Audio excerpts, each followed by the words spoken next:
Congrats sir, మీ 50 lakh home loan sanction అయింది.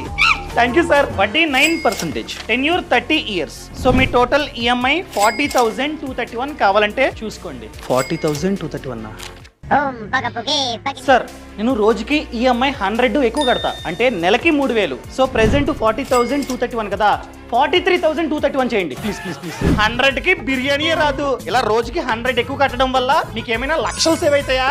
అవును sir, మిగులుతాయి.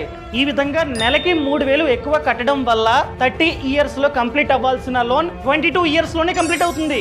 అదే విధంగా 28 lakhs వరకు నాకు వడ్డీ కూడా అదవుతుంది. మీరు చెప్పినట్టు 40,231 కడితే ఈఎంఐ టోటల్ గా నేను కట్టాల్సిన వడ్డీ 94 lakhs 30 years లో. అదే నేను చెప్పినట్టు జస్ట్ 3,000 యాడ్ చేస్తే ఈఎంఐ కి నేను టోటల్ గా కట్టాల్సిన వడ్డీ 66 lakhs. అంటే టోటల్ గా 28 lakhs నాకు వడ్డీ అన్నది ఆదా అవుతుంది.